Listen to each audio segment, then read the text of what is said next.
Bonsoir, bienvenue dans votre podcast géographique. Aujourd'hui, nous allons parler du plus petit continent, un continent fort méconnu qui est l'Océanie. Alors l'Océanie, ça vient d'un géographe, d'Adrien Hubert Bruet, sur une carte en 1814.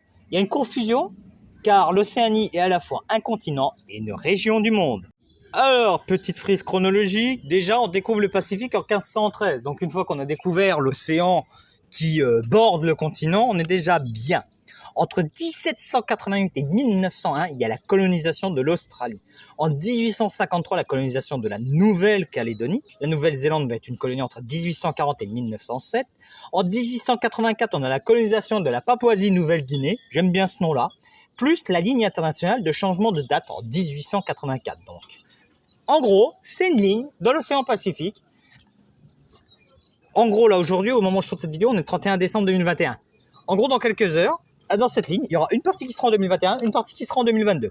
Il y a la guerre du Pacifique entre 1941 et 1945, des petits essais nucléaires entre 1966 et 1996.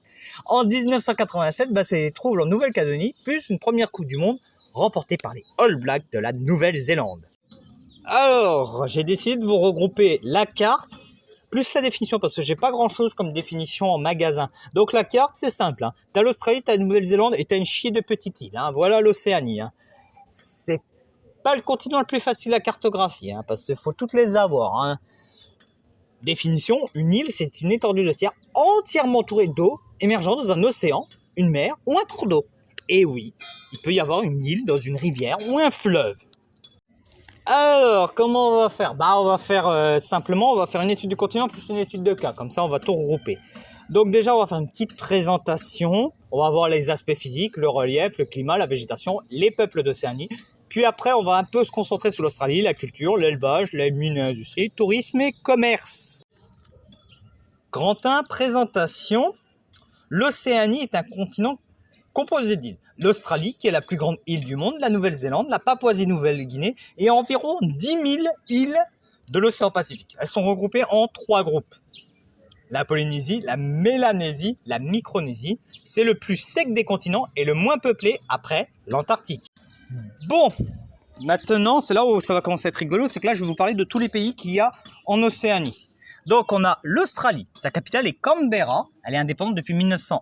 On a les Fidji, qui sont indépendants du Royaume-Uni depuis 1970. Les Kiribati, 1979, eux aussi du Royaume-Uni. Les îles Marshall, qui, comme la Micronésie, sont des anciennes colonies des États-Unis, indépendantes depuis 1986. On a le Nauru, qui a atteint son indépendance en 1968 de la part de l'Australie. La Nouvelle-Zélande en 1907, le Palaos en 1994, la Papouasie-Nouvelle-Guinée dans l'Australie de 1975, les Salomon en 1978, les Samoa, qui sont indépendantes de la Nouvelle-Zélande depuis 1962, les Tonga et Tuvalu, indépendantes depuis 1970 et 1978, le Vanuatu, qui était une double colonie sous l'égide française et anglaise, qui a obtenu son indépendance en 1980. Mais tous les territoires présents en Océanie ne sont pas des pays indépendants. Il y a beaucoup de dépendances. Donc là, je vous ai fait un petit tableau pour vous dire le territoire et à peu près son statut. Les Guam, qui appartient aux États-Unis depuis 1898. C'est l'époque où les États-Unis vont commencer à regarder. Un petit peu en Amérique, un petit peu dans les îles, un petit peu à Cuba. Donc, elle a incorporé et organisé Hawaï, qui est incorporé, qui est un État fédéral depuis 1959, le dernier État à avoir rejoint l'Union. L'atoll Johnson, ça sert pour les essais nucléaires, donc autant dire que, ou même Midway, qui appartient aux États-Unis, donc autant dire que niveau population, ça se bouscule pas pour aller vivre là-bas. La Nouvelle-Calédonie, qui est semi-indépendante, qui a un statut particulier, qui a été colonisée à l'époque du Second Empire. On a les îles Pitcairn, qui est un territoire d'outre-mer du Royaume-Uni, la Polynésie d'outre-mer, avec Papeete comme capitale, qui est une collectivité d'outre-mer, les Samoa américaines, qui est un territoire non incorporé / organisé, sa statut particulier, les îles Tokelau, qui appartiennent à la Nouvelle-Zélande, le Wake, à pas confondre avec le championnat du monde d'endurance, le Wake, World Endurance Championship, Wallis et Futuna, j'ai toujours kiffé ce nom-là, qui est une collectivité d'outre-mer qui appartient à la France depuis 1887. On peut distinguer en Océanie les îles montagneuses et élevées de l'ouest et les îles généralement basses de la Polynésie. Le groupe le plus important. Îles basses, augmentation du niveau de mer, ça sent pas bon. Les îles basses sont en général d'origine corallienne. Le corail, j'en ai mis une illustration dans le PowerPoint, est un animal marin minuscule. Le polype qui absorbe le plancton des mers chaudes. Il conserve dans son corps de petites algues appelées Zooxanthellae avec qui il entretient une relation symbiotique, c'est-à-dire qu'il s'entraide pour vivre. L'animal amène un abri, le végétal amène un complément de nourriture grâce à la photosynthèse. Il passerait inaperçu s'il ne vivait pas en colonie de milliers d'individus de la même espèce, car il y a différents types de coraux. Ils sécrètent ensemble, sous leur tissu vivant, du calcaire qui les unit et les protège.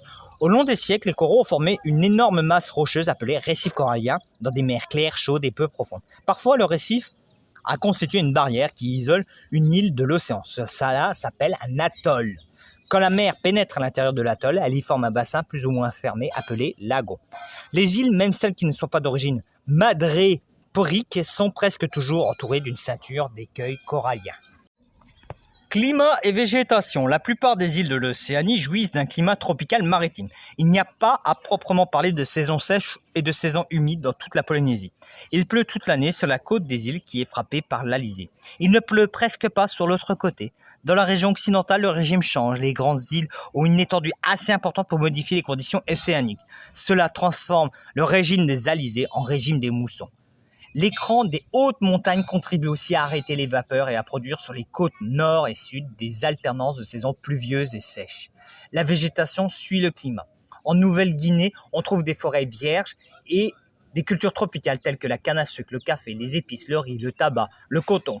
La flore de l'Australie du Sud et de la Nouvelle-Guinée et de la Nouvelle-Calédonie possède une flore un peu distincte. L'Australie, dans les plateaux intérieurs ne sont qu'une steppe buissonneuse, se prête dans ces régions arrosées à la culture des céréales, de la vigne et à l'élevage de moutons.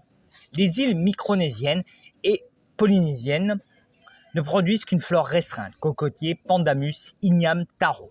En Nouvelle-Zélande, la flore a de nombreux rapports avec la flore de l'Amérique du Sud occidentale. Les peuples d'Océanie. Le peuple préhistorique de l'Océanie s'est fait à travers deux grands mouvements migratoires. Le premier s'est produit il y a 50 à 70 000 ans et a amené des chasseurs-cueilleurs venus d'Asie à peupler l'Océanie. La seconde vague est plus récente et débute il y a environ 6 000 ans. Elle amène des agriculteurs et navigateurs venus de Taïwan. Ils parlent les langues austronésiennes. A peuplé l'Indonésie à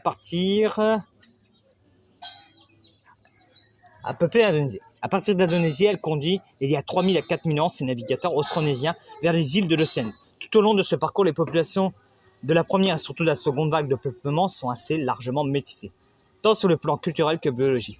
Puis, à la fin du XVIIIe siècle et surtout au XIXe siècle, des populations européennes sont arrivées. Les premières populations ont souffert de la colonisation et furent moins nombreuses. Aujourd'hui, il y a plus de descendants européens que des premières vagues. On va parler un petit peu de l'Australie, les cultures d'Australie. La culture de l'Australie moderne est une culture occidentale métissée de plusieurs autres, d'origine essentiellement anglo-celte, modifiée par la vie de ses premiers colons. L'immigration multiethnique due aux ruées vers l'or des années 1850. L'arrivée de nouveaux immigrants après la Seconde Guerre mondiale et plus récemment la culture américaine. Elle est aussi influencée par la culture de ses aborigènes.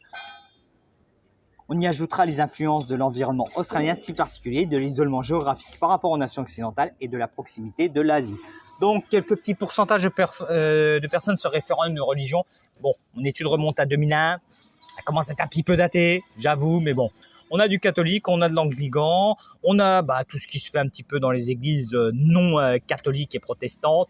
On a un petit peu de bouddhisme, un petit peu d'islam, un petit peu de judaïsme. Voilà. Du sans religion qui est plutôt bien placé. Voilà à peu près. L'élevage est l'un des secteurs les plus importants de l'agriculture australienne. C'est surtout le cas pour la production de viande bovine et de viande ovine en grande partie tournée vers l'exportation. En 2015, le cheptel est composé de 27,4 millions de bovins, 70,9 millions d'ovins et 2,27 millions de porcins. La viande bovine est la plus importante ressource agricole en Australie. Le pays est le 6e producteur et surtout le 2e exportateur mondial de viande bovine derrière l'Australie. La production est localisée pour les 2/3 dans le Queensland et en Nouvelle-Galles du Sud. Les systèmes de production sont de deux types complémentaires. Un système de ranching très extensif où les animaux sont nourris à l'herbe sur d'immenses paddocks et un système de feedlot où les animaux maigres sont engraissés. La viande ovine est devenue un des produits les plus importants dans l'économie australienne depuis que l'élevage du mouton s'est réorienté en grande partie vers la production de laine.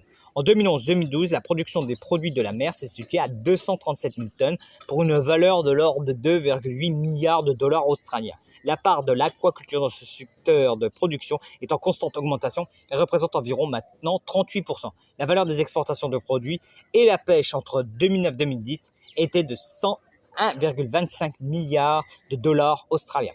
Les principaux produits de la mer exportés par l'Australie sont la langouste, les crevettes, le thon et l'ormeau. Je vous ai mis les petites illustrations pour que vous voyez bien.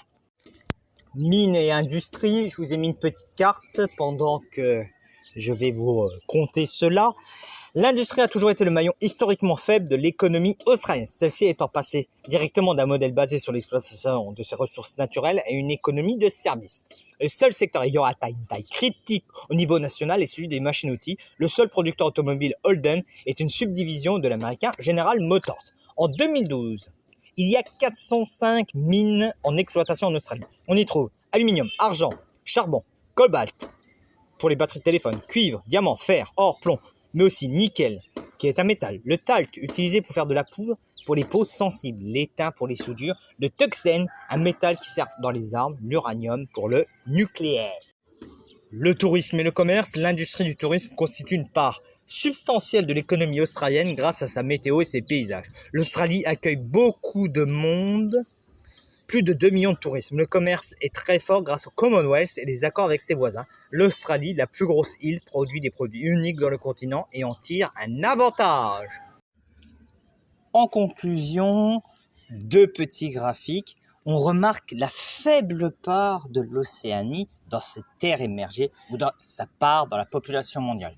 Et pourtant, j'espère que grâce à cette vidéo, vous verrez que ces quelques pourcents de la vie sur Terre sont extrêmement importantes à étudier. Le diable se cache dans les détails, ne le dit-on pas?